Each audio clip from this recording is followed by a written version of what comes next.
Hey, Cancer. We're here to do a short and sweet oracle message from the Oracle of the Radiant Sun from Minopon Tarot. Well, it's not from Minopon Tarot. Let me correct that. Carolyn Smith and John Astrop.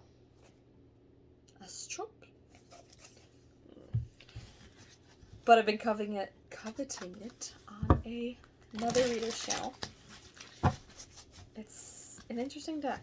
It's like sign placements within planets. And we're just going to get an energy of things to possibly consider, maybe some advice, or just confirmations. Gemini's was just a confirmation. So let us do this. We're going to get one card to read, and we'll bear in mind anything else that comes out with it. So I hope everybody had a beautiful New Year's.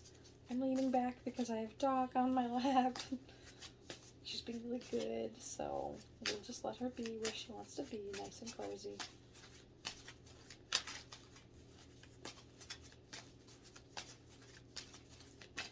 Whoop, there it is. Whoop, there it is. Sorry, to me. Let's switch it.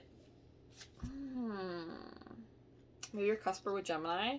Because I did just shuffle that. I shuffled that, and then I shuffled it again with Rebellion and Egotism. Rebellion's the card I read for Gemini, so you might just want to go and listen to that reading. So first of all, maybe you're getting two readings here. And then we have Protection and Criticism. That you saw that, right? That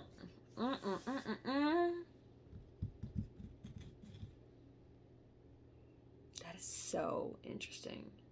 Moon in Aries. I want to read. Well, the criticism's very, very interesting. But I think Rebellion, catch that in the Gemini reading if you like. It was only 7-8 minutes long. Egotism, kind of self-explanatory. There'll probably be more information if it comes up again. I will read it in another reading, and I'll throw it in the comments if. Anyways, criticism, pretty self-explanatory. But protection could have something that's the one I'm feeling called to read because Moon in Aries. Please be patient with me. New deck, a little challenging to find with Aries, so maybe it'll be towards the beginning. Oh, wait, no, Moon. Okay. Getting this a little better. Okay. Moon in Aries. Moon, security. Aries, self and will. The gentle mother dotes on her children. The waxing moon above with the symbol of the tiger below indicates the immense instinctive protective power of the feminine side of human nature. It's already reminding me of the new moon reading, which was actually had a Cancer card. It was a new moon in full moon in Cancer. I keep saying new moon. I don't know. Maybe this new moon's gonna be crazy, or something happened in the new moon in Cancer. I don't know. Okay. The combination of the moon and Aries indicates a powerful need to respond emotionally and immediately to a situation. This can make people with this planet sign combination quite volatile and impulsive, expressing what they feel in a direct and willful manner. But because of the fluctuating nature of the moon and the speed of action of Mars, quick flare-ups are fortunately just as quickly forgotten.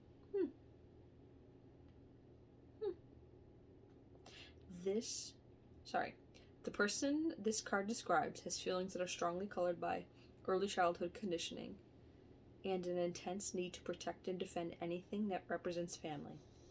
Just as the moon's cycle waxes and wanes, so the moon Aries nature can be somewhat moody and changeable, fluctuating with the environment. Often the moon Arian has a strong impressionability that could indicate some psychic ability or potential for medium-like powers. There is a great deal of independence in the Moon Aries combination.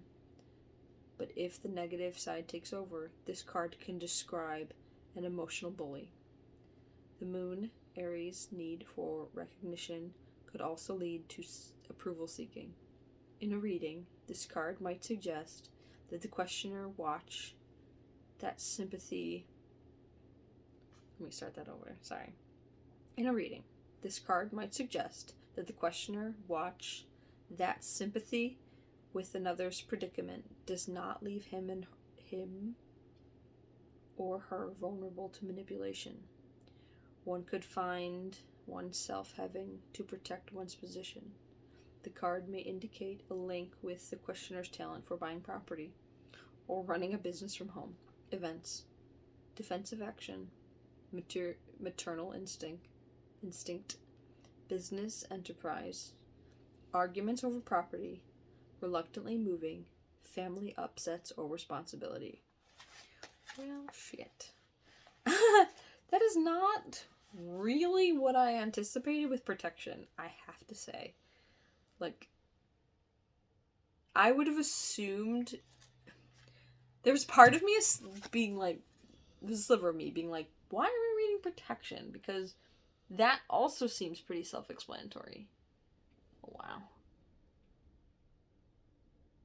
But apparently not. This goes all the way into, like...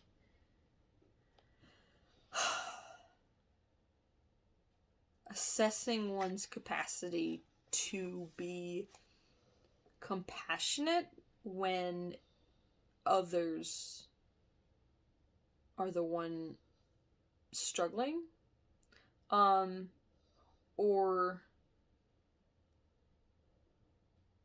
being kind to somebody who's struggling, or just being kind, or staying kind in general doesn't make you vulnerable, like it said. Like, how do I even word this?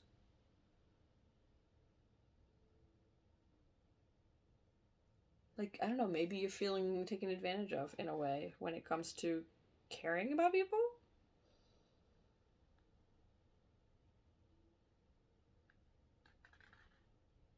It's funny, with my Piscean nature in Minnow Pond, he always says this thing about not changing your character. If you keep getting yourself into some kind of difficult pickle because of your vulnerability,